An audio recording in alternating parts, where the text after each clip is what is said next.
Hervé Leroy, bonsoir. Bonsoir. Merci d'être là. Vous êtes le nouveau procureur de la République en Polynésie française. Vous remplacez donc José Torrel depuis le 1er septembre dernier. Vous connaissez déjà une partie de l'outre-mer puisque vous avez été juge à Mayotte et procureur à Saint-Pierre-et-Miquelon. Vous arrivez dans un tribunal qui tourne à plein régime, 22 000 affaires et PV reçus au parquet l'an dernier. Est-ce que vous aurez des moyens supplémentaires pour que cela avance plus vite? On reproche toujours à la justice d'être trop lente. C'est vrai que de façon générale, la justice souffre cruellement de manque de moyens, mais il faut être optimiste et je ne désespère pas.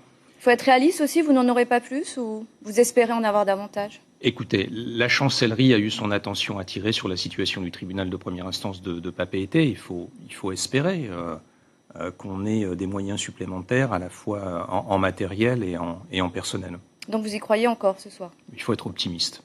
Alors c'est la première fois que l'on vous entend, que l'on vous voit sur un plateau de télévision, mais vous avez déjà annoncé que la lutte contre les violences intrafamiliales faisait partie de vos priorités. Elles ont doublé en 10 ans en Polynésie. Ces violences, elles représentent aujourd'hui 70% des violences. Quelle est votre stratégie, votre plan pour réduire ce chiffre? Écoutez, on va prioriser effectivement la lutte contre ces violences intrafamiliales, qui comprend donc les violences conjugales, les violences sur les mineurs de 15 ans, les agressions et les viols malheureusement sur les mineurs de 15 ans. Bien évidemment, lorsqu'il s'agira de faits de viol, il n'y aura aucune discussion possible. On saisira un magistrat instructeur et des réquisitions de mandat de dépôt seront sollicitées du juge des libertés et de la détention.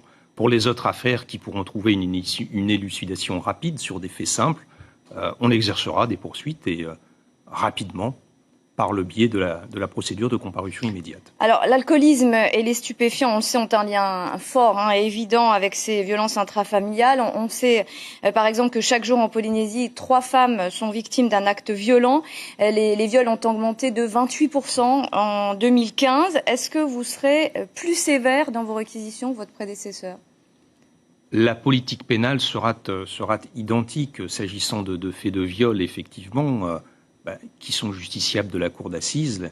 Les peines prononcées sur réquisition du parquet tiennent compte de la gravité intrinsèque de ces faits, bien évidemment, et également de la personnalité de l'accusé. Il n'y aura pas de changement. L'atteinte au bien a aussi fait un bond en 2015, près de 9% d'augmentation. Les cambriolages avec violence se multiplient. Des personnes âgées sont agressées chez elles, séquestrées. Les jeunes délinquants n'auraient plus peur d'être arrêtés par la police parce qu'ils savent qu'ils ne seront au final pas condamnés, faute de place en prison. Les chiffres parlent d'eux-mêmes. 800 peines en attente d'exécution au tribunal, 60 à la cour d'appel, des condamnés toujours en liberté. Donc vous avez une idée pour redonner toute son autorité à la justice ou vous ne pouvez qu'attendre finalement impuissant l'ouverture de la nouvelle prison? Non. Je crois qu'il faut dire, et ce soir à l'antenne, que les mandats de dépôt prononcés par les juges des libertés et de la détention, dans le cadre d'affaires qui sont à l'instruction, soit criminelles, soit correctionnelles, les mandats de dépôt prononcés par le tribunal correctionnel, soit dans le cadre de la procédure de comparution immédiate, soit dans le cadre d'autres procédures, les mandats d'arrêt également qui assortissent le prononcé de peine d'emprisonnement ferme sont exécutés. Ensuite, pour le reste, c'est vrai que compte tenu de la surdensité carcérale au centre pénitentiaire de Fahar... Vous voulez dire que les criminels lourds sont en détention, c'est ce que vous expliquez ce soir? D'une part, et d'autre part, tous les titres, ce qu'on appelle les titres de détention, mandat de dépôt et mandat d'arrêt, sont exécutés immédiatement. Voilà. Ensuite, il y a des choix qui sont faits, effectivement, des priorités. La capacité d'absorption, entre guillemets, du centre pénitentiaire étant telle qu'il faut faire des choix, effectivement. Mais il y a quand même des agresseurs qui sont toujours à l'extérieur, des délinquants routiers dont vous voulez faire votre priorité, justement, qui ont été condamnés et qui aujourd'hui ne sont pas à Nutania, faute de place. Faute de place, mais encore une fois, là aussi, et je le dis à l'antenne, lorsque des personnes sont en garde à vue, leur situation pénale est examinée. Et ce qu'on appelle, dans notre jargon, purgés, c'est-à-dire lorsqu'il y a des extraits pour écrou en attente, ils sont ramenés à exécution. Il y a de nouveaux fichiers S en Polynésie. C'est un événement qui affecte particulièrement le pays. Est-ce que vous y êtes, vous, particulièrement sensible? Bien évidemment, on y est sensible comme l'autorité administrative et on peut compter sur le travail des personnels pénitentiaires qui est réalisé en détention pour faire en sorte que ces personnes fassent l'objet d'un suivi attentif en détention. On a du mal à s'en sortir en France et en Polynésie, on peut y arriver selon vous? On en a 3. Je pense qu'effectivement, au regard de ce chiffre, un travail sérieux peut être réalisé. Hervé Leroy, vous restez avec nous. Nous allons regarder ensemble le résumé de l'actualité de la semaine hebdo préparé par Carmen Doum.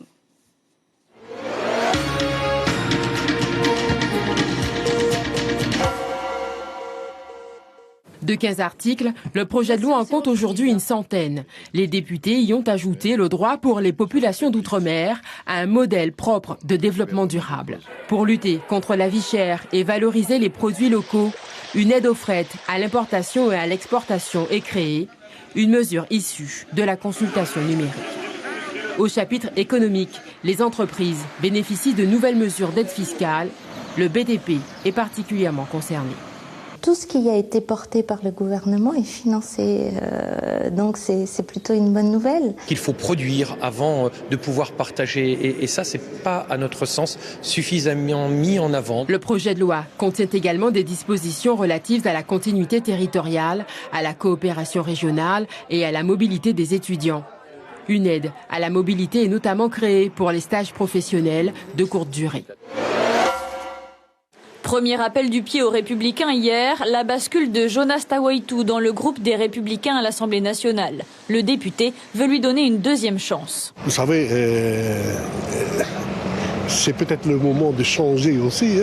Le Tahuera avait déjà postulé pour soutenir Alain Juppé, mais le candidat a boudé Gaston Floss.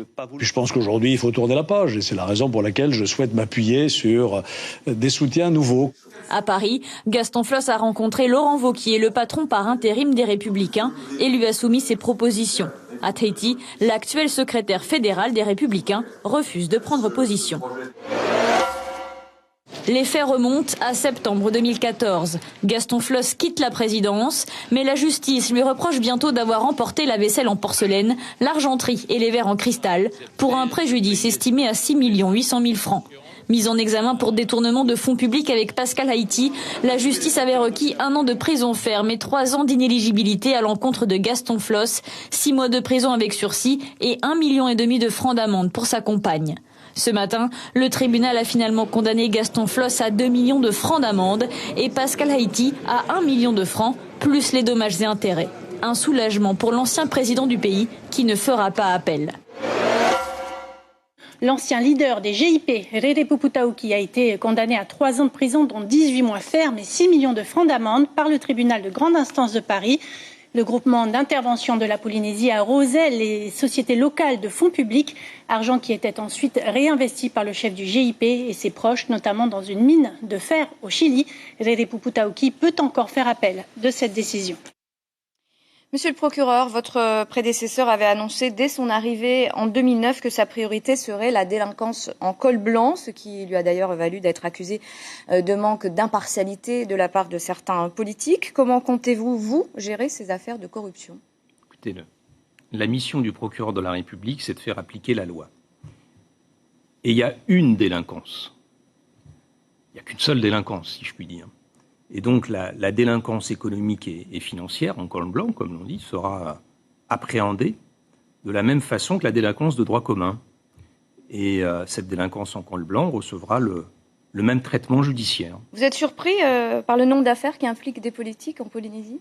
Témoin, une observation. C'est vrai que on dit que la surface maritime de la Polynésie française est égale à celle de l'Europe. Mais finalement, le territoire est exigu. Le territoire est exigu. Et on est dans la proximité. Ce qui fait que la chose publique est connue ici et débattue. Et que les citoyens sont particulièrement attentifs à la conduite des affaires publiques. Et ici plus qu'ailleurs, surtout dans des départements où le territoire est étendu, on n'hésite pas à dénoncer des faits d'atteinte à la probité. Corruption, trafic d'influence, favoritisme. Donc, finalement, cette spécificité que je viens d'exposer explique vraisemblablement la question que vous venez de formuler. Alors en France, on n'hésite pas non plus à entrer dans la polémique, puisque les rapports entre la justice et les politiques étaient au cœur de la polémique justement cette semaine, avec les déclarations du président de la République publiées par 2 journalistes. François Hollande qui a qualifié la justice d'institution de lâcheté. C'est quand même ça, tous ces procureurs. On se planque, on joue les vertueux, on n'aime pas le politique. Vous non plus, Hervé Leroy, vous n'aimez pas le politique? Non mais attendez, moi je suis procureur de la République et je m'inscris dans les institutions. J'estime que dans une démocratie, chacun doit jouer son rôle, les décideurs publics et le procureur de la République en l'espèce. Quand il y a infraction, eh bien, il y a enquête et... Ça vous a fait réagir ces propos, j'imagine? Ça vous a touché?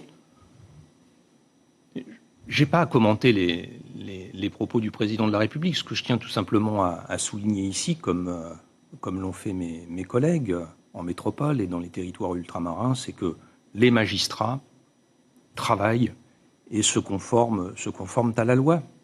Alors 2 questions sur un plan plus technique à présent, si vous le voulez bien. La gendarmerie a perdu un escadron de gendarmes mobiles. Il va falloir réorganiser les effectifs concrètement. Est-ce que cela veut dire qu'il y aura moins d'effectifs sur le terrain en Polynésie?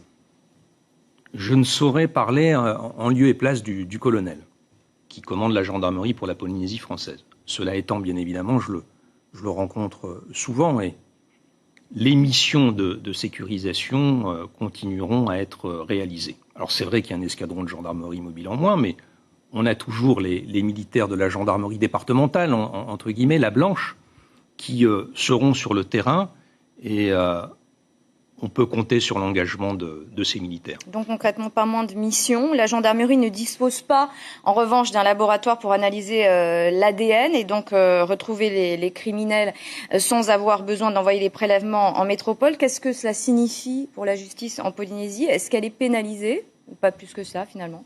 Non. Ce qu'il faut dire ce soir, c'est que parmi les enquêteurs, les militaires de la gendarmerie ainsi que les fonctionnaires de police, on a des personnels qui sont spécialisés pour le relevé des traces et indices sur une scène de crime entendue au sens général du terme, crime et délit. Et les prélèvements sont opérés à la fois sur les lieux des faits, sur les suspects et les victimes. Soyez aussi assurés d'une chose, c'est que toute personne placée en garde à vue fait l'objet d'un prélèvement ADN quand elle a commis un délit qui permet ce prélèvement ADN, et ces prélèvements sont envoyés en métropole, d'une part pour analyse et d'autre part pour comparaison éventuelle. Donc sur ce plan-là, il n'y a pas de difficulté en Polynésie française.